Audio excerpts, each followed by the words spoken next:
Hey everyone, welcome back to Corporate Decoder. Today, ACCESS Newswire Inc. is filing an 8K report, and I'm spotting some interesting shareholder votes. Quick note, this is not financial advice, just my take on public filings for educational purposes.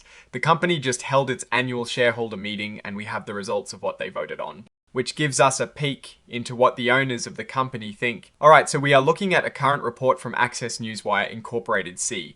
This is filed when something important happens with a company that the public needs to know about.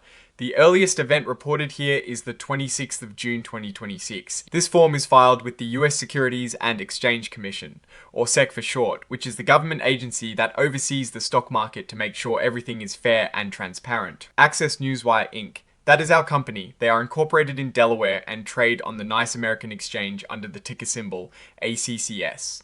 This report is about an annual meeting where shareholders get to vote on important company matters. The main reason for this filing is to report the outcomes of votes at the company's 2026 annual meeting of stockholders, which happened on the 26th of June 2026.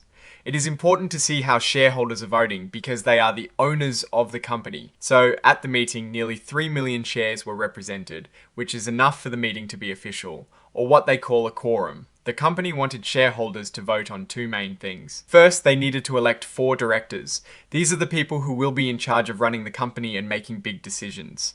This is a pretty standard vote at any annual meeting. Looking at the votes for the directors, we see names like Brian R. Balbirnie, Wesley T. Pollard, Graeme P. Rein, and Joseph A. Staples. For Brian R. Balbirnie, there were about 1.86 million votes for him, and about 404,000 votes against. This means most shareholders who voted were happy with him.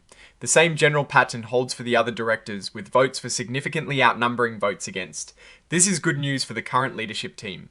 The number of broken non-votes means that some brokers held shares on behalf of clients but did not receive voting instructions, so they did not vote them. The second proposal was about ratifying the appointment of Cherry Bekaert LLP as the company's independent registered public accounting firm. Essentially, this is a vote to approve the company's auditors for the upcoming year. This is also a very common vote. And for this proposal, the ratification of the auditors, the numbers are even more overwhelmingly positive. There were over 2.65 million votes for this appointment, with only about 309,000 votes against. This strong support for the auditors suggests that shareholders have confidence in the company's financial oversight. Now let's put this in context. ACCESS Newswire Inc.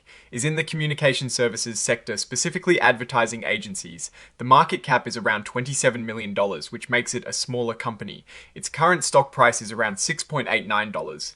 Recent news shows it was added to the Russell Microcap Value Benchmark Index, which is a positive signal, and it also surpassed its first quarter earnings estimates.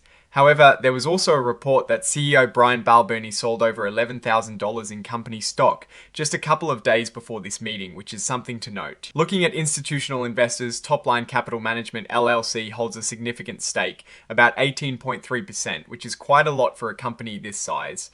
Other notable holders include Vanguard and Punch and Associates. This shows there are some big players watching this company. In conclusion, the votes at ACCESS Newswire Incorporated's annual meeting were largely in favor of the current directors and the proposed auditors. This indicates shareholder confidence in the management and financial reporting, while the CEO selling a small amount of stock ahead of this meeting might raise a minor eyebrow. The overwhelming support for the proposals suggests stability and agreement among the owners.